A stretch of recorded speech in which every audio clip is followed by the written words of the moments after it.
خوابوں کے پیچھے بہت زیادہ پڑنا یہ مطلوب اور مقصود نہیں، وہ نعمت ہے اللہ تبارک و تعالیٰ کی، اگر حاصل ہو جائے بہت بڑی نعمت ہے، لیکن اس کے اوپر مدار نہ جاتا، غیر اختیاری معاملہ ہے اس کی طرف۔ ہمارے طبقے میں ایک بہت مخلوق ہے جو خوابوں ہی کے پیچھے پڑی رہتی، دن رات یہی فکر ہے کہ خواب اچھا آ جائے،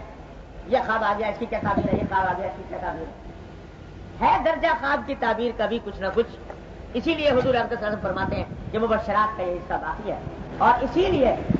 یہ بھی معمول منقول ہے کہ جب آپ فجر کے بعد صحابہ کرام کے سامنے بیٹھتے تو پوچھ منتہا مخصوص کریے اور اسی سے دھوکہ کھا جائے کہ خواب دیکھا اور سمجھ لیا کہ میں پہنچ گیا کہیں سے کہیں، تو خوب سمجھ لو کہ خواب اپنی ذات میں نہ درجہ بلند کرتا ہے نہ اجر و ثواب کا موجب ہوتا ہے۔ خواب جو ہے وہ اس کے بجائے اصل مدار ہے بیداری کے اعمال، بیداری میں کیا عمل کر رہے ہو یہ دیکھو۔ اسی لیے ہمارے حضرت حکیم الامت صلی اللہ علیہ وسلم تو نے تو یہ قصہ ہی ختم کر دیا تقریباً۔ لوگوں کی بے اعتدالی دیکھی، خوابوں کا سب کچھ سمجھتے ہیں، تو کوئی کہتا کہ صاحب حضرت میں نے خواب دیکھا ہے، ذرا کچھ اس کی تعبیر بتا دیجئے، تو حضرت ایک شعر لکھ دیا کرتے تھے کہ نہ شبم نہ شب پرستم کہ حدیث خواب گویم، ہم از آفتاب ہستم ہم از آفتاب گویم، کہ بھائی نہ تو میں رات ہوں نہ رات کا پجاری ہوں کہ خواب کی باتیں کروں، میں تو آفتاب سے نسبت ہے، یعنی آفتاب رسالت، آفتاب سنت رسالت مآب صلی اللہ علیہ وسلم، اس سے نسبت ہے، تو جو کچھ بات کہتا ہوں اسی آفتاب کی بات کہتا ہوں، یہ رات کی بات نہیں کرتا۔ تو خواب کے بارے میں عام طور سے یہ جواب دے دیا کرتا، تو زیادہ اس کے پیچھے پڑنا بھی ٹھیک نہیں۔ ہاں اللہ تبارک و تعالیٰ کوئی اچھا خواب دکھا دیتے ہیں، نعمت ہے ان کی، مبشرات میں سے ہے، اس سے بشارت حاصل کرے، اس بشارت کا نتیجہ یہ ہونا چاہیے کہ اعمال صالحہ پر تقویت ہو، یہی فرق ہے۔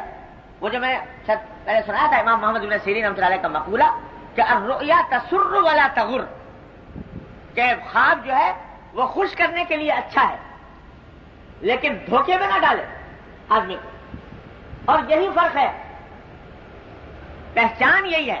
کہ اگر خواب دیکھا اچھا، بڑی فضیلت کا خواب دیکھا، خواب میں دیکھا جنت میں پھر رہے، فرض کرو جنت کے محلات دیکھے، جنت کے باغات دیکھے اور دیکھا کہ میں پھر رہا ہوں اس میں، تو بڑی اچھی بشارت ہے، لیکن اس سے دھوکے میں نہ آئے کہ بھائی ہو گیا میں جنتی،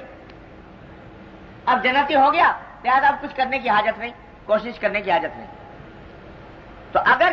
کوئی شخص اچھا خواب دیکھنے کے بعد اعمال کے اندر اور زیادہ اہتمام کرنے لگتا ہے اتباع سنت کا، یہ علامت اس بات کی ہے کہ خواب سچا تھا، اچھا تھا، بشارت والا تھا، اور اس سے غلط نتیجہ اسے نہیں نکالا۔ اور اگر خدا نہ کرے خواب تو دیکھ لیا، اب جناب چھٹی ہو گئی، اب تو پہنچ گئے، تو اب اس کے بعد اعمال کی چھٹی یا اس میں غفلت بڑھ گئی، تو اس کا معنی یہ ہے کہ خواب نے دھوکے میں ڈالا۔ اس کا استعمال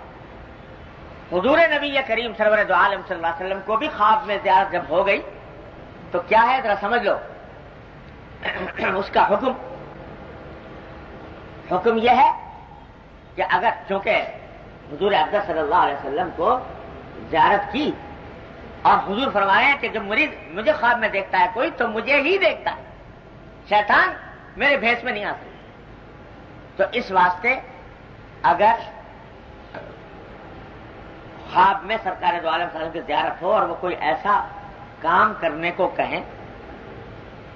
جو شریعت کے دائرے میں ہے، مباح ہے، فرض ہے، واجب ہے، سنت ہے، مستحب ہے، مباح ہے، شریعت کے دائرے میں، اس کام کو کرنا چاہیے اہتمام کے ساتھ، اس واسطے کہ وہ شریعت کے دائرے میں جو کام ہے، جب اس کی آپ نے ایک مرتبہ خواب میں،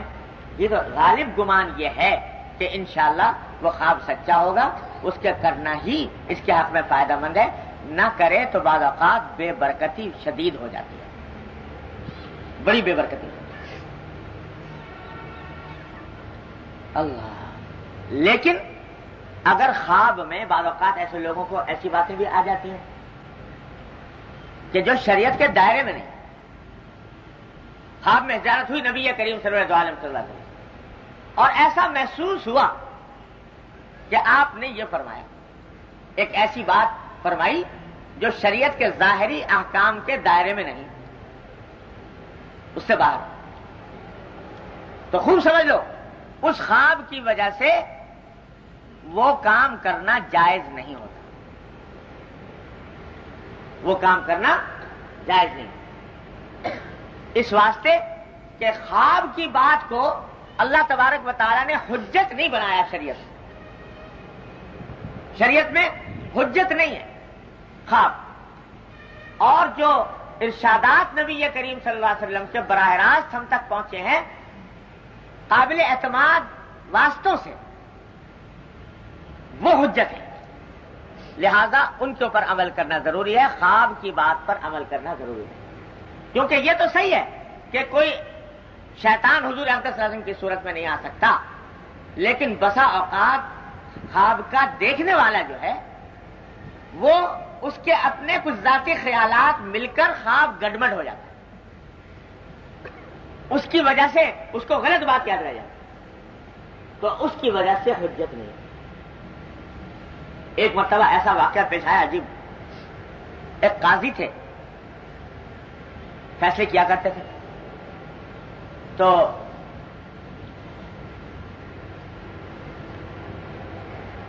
ایک مقدمہ سامنے آیا اور مقدمے کے اندر گواہ پیش ہوئے، گواہوں کی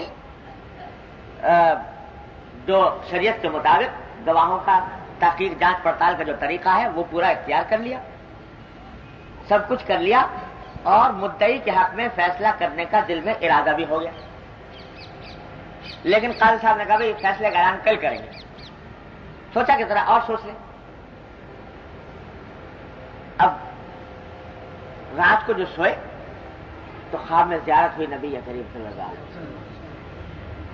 اور ایسا دیکھا صبح کو اٹھ کر ایسا یاد آیا کہ حضور یہ فرما رہے ہیں کہ یہ تم جو فیصلہ کرنے جا رہے ہو یہ غلط ہے، اور فیصلہ یوں نہیں یوں کرنا چاہیے۔ اب جس طرح خواب میں کہا گیا کہ اس طرح کرنا چاہیے،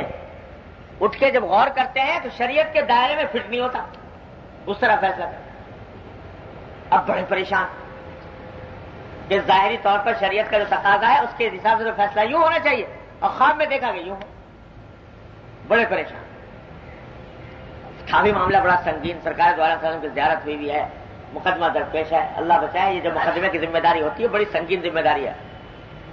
جو لوگ گزرتے ہیں جن کے اوپر گزرتی ہے وہی جانتے ہیں، رات کو نیند خراب ہو جاتی، تو اس میں بڑی پریشانی ہوئی۔ جو خلیفہ وقت سے ان سے جا کے ذکر کیا کہ صاحب یہ مسئلہ پیش آ گیا، کیا کروں، کچھ علماء کو جمع کیجئے تاکہ ان سے مشورہ ہو۔ سارے شہر کے علماء جمع ہو، پوچھا گیا لوگوں سے کہ بھئی کیا کیا جائے، تو اکثر لوگ جو تھے وہ جو حاضر تھے انہوں نے یہ کہا بھئی معاملہ بڑا سنگین ہے، حضور اقدس صلی اللہ علیہ وسلم کی زیارت ہوئی ہے اور آپ کے صورت میں شیطان آ نہیں سکتا، لہذا عمل کرنا چاہیے اس کے اوپر۔ لیکن اس زمانے کے بزرگ تھے جو اپنی صدی کے مجدد بھی کہلائے ہیں، حضرت شیخ عز الدین ابن عبد السلام رحمہ اللہ تعالی، وہ بھی مجلس میں حاضر تھے، وہ کھڑے ہوئے اور کھڑے ہو کر انہوں نے کہا کہ میں آپ سے پورے جزم اور وثوق کے ساتھ کہتا ہوں کہ شریعت کے قاعدے کے مطابق جو فیصلہ آپ کرنے جا رہے ہیں فیصلہ وہی کیجئے، اور اس قوت سے کہا کہ وہی فیصلہ کیجئے اور سارا گناہ ثواب میری گردن پر، اس قوت کے ساتھ۔ اگر اس قوت سے نہ کہتے تو شاید تسلی نہ ہوتی، تاکہ اس کا سارا گناہ ثواب میری گردن پر۔ خواب کی بات کے اوپر فیصلہ کرنا جائز ہے، اس واسطے کہ خواب میں ہزار احتمالات ہیں، خدا جانے اپنے دل کی کوئی بات اس میں آ گئی۔ حضور کی صورت مبارکہ کے اندر تو شیطان نہیں آ سکتا، لیکن بیداری کے بعد شیطان نے کوئی وسوسہ ڈال دیا، کوئی غلط بات دل میں آ گئی، ہزار احتمال ہے، اور شریعت نے خواب کو حجت قرار نہیں دیا، اور جو حضور اقدس صلی اللہ علیہ وسلم کے ارشادات ہم تک سند متصل کے ساتھ پہنچے ہیں وہ ہمارے ذمہ حجت ہے، لہذا ہم اسی کے اوپر عمل کرنا ہے، کیجئے اس کے اوپر اور گناہ ثواب کریں۔ یہ ہوتے ہیں اللہ کے بندے جو اس قوت سے کہہ سکتے ہیں۔ آسان کام نہیں تھا یہ بات کہنا کہ گناہ ثواب میری گردن، لیکن جن کو اللہ تبارک و تعالیٰ بھیجتے ہیں اس دین کی صحیح تشریح کے لیے، دین کے تحفظ کے لیے،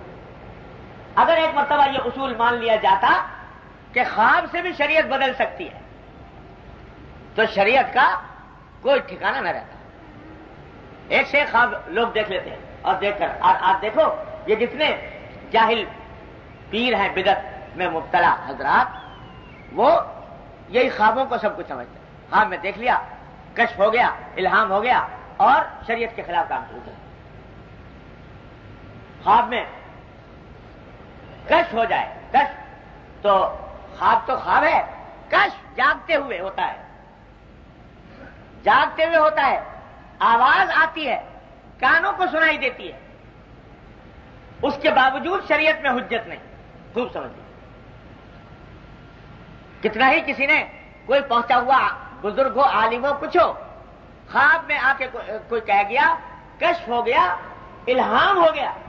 الہام بھی حجت نہیں۔